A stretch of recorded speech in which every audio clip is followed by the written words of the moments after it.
न जाने शादी के बाद तू कैसे रहेगी। शादी के बाद कैसे रहूंगी, इसका क्या मतलब? तेरी चार चार ननंद हैं और आजकल तो लड़कियां एक ननंद को संभाल नहीं पाती, एक ननंद ही उनका जीना हराम कर देती है, तो फिर तू कैसे अपनी चार ननंद को संभालेगी। यार दूसरों की ननंद का तो मुझे नहीं पता, लेकिन मेरी होने वाली चारों ननंद बड़ी प्यारी हैं। मैं उनसे 2-3 बार मिल चुकी हूँ, उनका स्वभाव बहुत अच्छा है। तो फिक्र मत कर, हम सब एक साथ खुशी खुशी रहेंगे। शादी के जोड़े में बैठी उर्मिला अपनी बचपन की सहेली ज्योति से अपने होने वाली नंद को लेकर बात कर रही होती है। थोड़ी देर में बारात आती है और ज्योति उर्मिला को लेकर नीचे आ जाती है। रीति रिवाज के साथ उर्मिला शादी करके अपने ससुराल आ जाती है। उर्मिला की सास अपनी चारों बेटियां और बेटे एक साथ छोटे से एक कमरे वाले घर में रहते थे, इसलिए अब उर्मिला को भी सभी के साथ एक कमरे वाले घर में ही गुजारा करना था। मैं जानती हूँ बहू, इस एक कमरे वाले घर को देखकर तो मन ही मन क्या सोच रही होगी।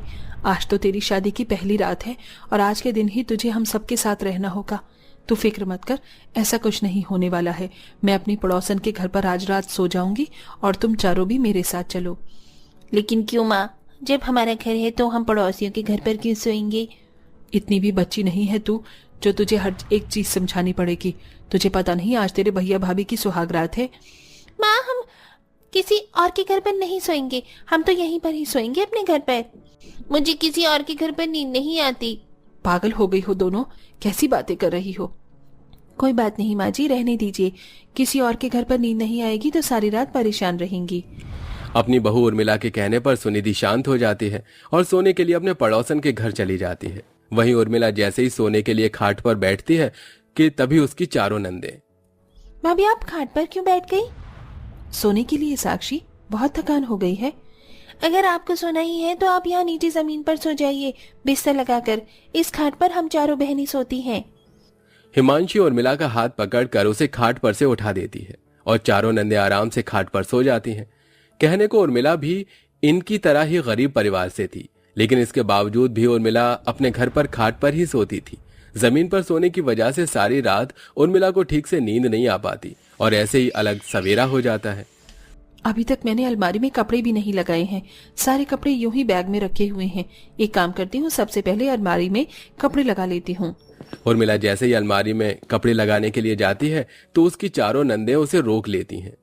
ये अलमारी हम चारों बहनों की है, आपकी नहीं जो आप इसमें कपड़े लगाने जा रही हो। मैं तुम चारों की भाभी हूँ और मेरे पास कोई ज्यादा कपड़े नहीं है। अलमारी में जगह भी है, अगर कपड़े बैग में रहेंगे तो रोज रोज मुझे निकालने में दिक्कत होगी। ये अलमारी हमारी है तो इसमें कपड़े भी सिर्फ हम चारों के ही रखेंगे। अगर आपको अलमारी में कपड़े रखने का इतना ही शौक है तो अपने माँ बाप से बोलकर दहेज में अलमारी मंगवा दीजिए, फिर आराम से अपने कपड़े रखिएगा। इतना कहकर रोमा अपनी अलमारी पर ताला लगा देती है। अपनी चारों नंद का ऐसा बर्ताव देख उर्मिला को बुरा तो लगता है, लेकिन वो छोटी छोटी बातों पर ज्यादा ध्यान नहीं देती और ऐसे ही अब कुछ दिन गुजर जाते हैं। शरीर में बड़ा दर्द हो रहा है, तबीयत भी ठीक नहीं लग रही है। एक काम करती हूँ। तबीयत खराब होने की वजह से उर्मिला पोछा नहीं लगा पा रही थी, इसलिए वो पोछा लगाने के लिए अपनी नंदों से कहती है, भाभी हम आपकी ननंद हैं, आप हमारी ननंद नहीं हो। जब आप घर पर हो तो भला हम पोछा क्यों लगाएं। ये तबीयत खराब करने के बहाने किसी और के सामने करना, हमारे सामने नहीं। हिमांशी, ये क्या तमीज है अपनी भाभी से बात करने की। जब से वो घर में आई है तब से तुम चारों ने घर के किसी भी काम को हाथ नहीं लगाया है। सुबह से शाम तक तो बेचारी सारे घर के कामों को ही अकेले करती रहती है और कभी तुमसे कुछ कहती भी नहीं। अगर एक दिन तुम पोंछा लगा लोगी तो क्या हो जाएगा। हमारी सभी सहेलियों की भाभियां उनसे बिल्कुल भी काम नहीं करवाती हैं, बल्कि उनकी दिन रात सेवा करती हैं। इन्हें भी तो हमारी सेवा करनी चाहिए। अपनी नंद और सास में इस तरह बहस होता देख बेचारी उर्मिला किसी से कुछ नहीं कहती और खुद तबीयत खराब में भी पोछा लगाने लगती है। जैसे जैसे समय गुजरता है वैसे वैसे उर्मिला अब अपनी चारों नंद से काफी ज्यादा परेशान होने लगती है। उर्मिला की चारों नंदें उसे इस कदर परेशान करने लगती हैं, चैन से उसे 2 निवाले रोटी के खाने नहीं देती। आज मैंने तुम चारों की मनपसंद की भिंडी की सब्जी बनाई है। उर्मिला अपनी चारों नंद को खाना परोसकर जैसे ही खुद खाने लगती है कि तभी, भाभी हम चारों ने अभी पहला निवाला खाया है नहीं कि आप चरने लग गई। मैंने आपसे कहा था ना कि मेरा सूट धोकर रख देना, कल मुझे कॉलेज पहनकर जाना है उसको। मैंने भी कहा था कि मेरे कपड़ों पर प्रेस कर दो, वो तो आपने अभी तक किया ही नहीं। रोमा, हिमांशी, बहुत भूख लग रही है। सुबह से मैंने कुछ भी नहीं खाया है। खाना खाकर मैं तुम दोनों के काम कर दूंगी। अगर सुबह से भूखी हो तो थोड़ी देर और भूखी रह जाओगी तो मर नहीं जाओगी। जितना कहा है उतना करो पहले, समझी। भूलो मत, ये घर हमारा है, तुम्हारा नहीं। घर में लड़ाई कलेश ना हो इसलिए उर्मिला अपनी चारों नंदों की बदतमीजी को सह रही थी। सारा काम खत्म कर जैसे ही उर्मिला खाना खाने के लिए आती है तो देखती है कि उसकी चारों नंद ने जानबूझकर सारा खाना खत्म कर दिया है। क्या सोचा था मैंने कि मेरी 4 नंदे हैं, हम सब मिलकर सहेलियों की तरह रहेंगे, ढेर सारी बातें करेंगे, मस्ती करेंगे, एक दूसरे की मदद करेंगे, लेकिन मेरी चारों ननद तो मेरी दुश्मन बन बैठी हैं। उर्मिला अपनी चारों नंदों की वजह से काफी ज्यादा परेशान होने लगी थी, जिसके चलते उर्मिला का आजकल किसी भी चीज में मन नहीं लग रहा था। अपनी चारों नंदों के साथ एक ही कमरे में रहने की वजह से उर्मिला अपने पति आरव के साथ बिल्कुल भी वक्त नहीं बिता पाती थी। मैं जानता हूं उर्मिला, तुम मुझसे नाराज हो, लेकिन क्या करूं, अब मैं अपनी बहनों और माँ को तो घर से नहीं निकाल सकता ना। ये आप क्या कह रहे हैं? मैंने आपको कभी ऐसा तो नहीं करने को कहा, बल्कि उन सबका तो मुझसे ज्यादा आप पर हक है। मैं तो बस आपसे ये कह रही हूँ कि आप कोशिश करके एक और कमरा बनवा लीजिए ताकि हम एक दूसरे के साथ वक्त बिता सकें। इसी कोशिश में लगा हुआ हूं उर्मिला, तुम फिक्र मत करो, हमारी ये परेशानी जल्द से जल्द खत्म होने वाली है। वैसे आज घर पर कोई भी नहीं है, चारों बहनें कॉलेज गई हैं और माँ भी मंदिर गई है। अब हम एक दूसरे के साथ वक्त बिता सकते हैं। आरव की बात सुन उर्मिला उसे गले लग जाती है कि तभी अचानक कॉलेज से उर्मिला की चारों नंदें घर आ जाती हैं।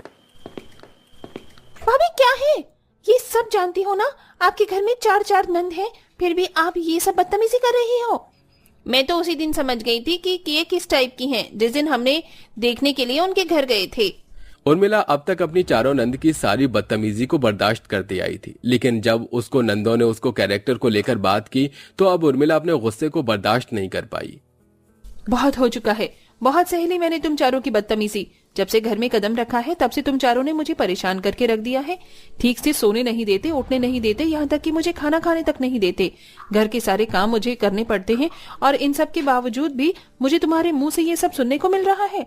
मैं किसी गैर मर्द के साथ नहीं बल्कि अपने पति के साथ थी, समझी तुम चारों। आरव, अगर आप चाहते हैं कि मैं आपके साथ रहूं तो जल्द से एक अलग कमरा बनवा दीजिए। अब मैं इस घर में तभी कदम रखूंगी जब हमारे एक अलग कमरा होगा। मैं जा रही हूँ अपने मायके। उर्मिला सारा सामान पैक करती है और अपने मायके के लिए निकल जाती है। अपनी भाभी के मायके जाने के बाद भी उन चारों नंदों को कुछ ज्यादा खास फर्क नहीं पड़ता है, लेकिन आरव को पूरा दिन यूं उदास देख सुनिधि को काफी दुख होता है। क्या हालत हो गई है मेरे बेटे की, ना कुछ खाता है ना कुछ पीता है। ये सिर्फ तुम चारों की वजह से हुआ है। तुम चारों की बदतमीजी की वजह से मेरी बहू घर छोड़कर चली गई। पता भी है आस पड़ोस के लोग क्या क्या बातें बनाने लग गए हैं। छोड़ो ना माँ, इन चारों को इनसे क्या, इन्हें तो बस अपनी मनमानी करनी थी जो इन्होंने कर ली। अब भाई का घर बसे या टूटे इससे इन चारों को क्या मतलब है। अपने भाई की ऐसी बातें सुन चारों नंद को काफी ज्यादा बुरा लगता है और साथ ही अपनी गलती का एहसास भी होता है। अगले दिन होते ही चारों नंदे अपनी भाभी से माफी मांगने के लिए सीधा उसके मायके जा पहुंचती हैं। तुम चारों तुम यहाँ क्या कर रही हो? ससुराल में परेशान करके मन नहीं भरा जो अब यहाँ मुझे परेशान करने चली आई? भाभी हमें माफ कर दीजिए, हमने आपको बहुत ज्यादा परेशान किया, दुखी किया, यहाँ तक कि हमारी वजह से आप भैया को छोड़कर वापस अपने घर चली आई। आपके जाने के बाद भैया बहुत ज्यादा उदास रहते हैं। भाभी वापस आ जाओ। अब हम चारों आपको परेशान नहीं करेंगे। अगर आप कहो तो हम चारों आप लोगों से अलग अलग रहने लगेंगे, लेकिन आप वापस आ जाओ। तुम चारों ने सोच भी कैसे लिया कि मैं तुम चारों को माजी और आरव से जुदा करके खुश रह सकूंगी? तुम चारों ने गलती की है, लेकिन अब तुम्हें अपनी गलती का एहसास हो गया है, इसलिए अब मैं तुमसे बिल्कुल भी नाराज नहीं हूँ। उर्मिला अपनी चारों नंदों को गले से लगा लेती है और वापस अपने ससुराल आ जाती है। वहीं अब कुछ दिनों में आरव भी थोड़े बहुत पैसे जमा करके एक और एक्स्ट्रा कमरा बनवा लेता है, जिसके बाद अब दोनों पति पत्नी आराम से एक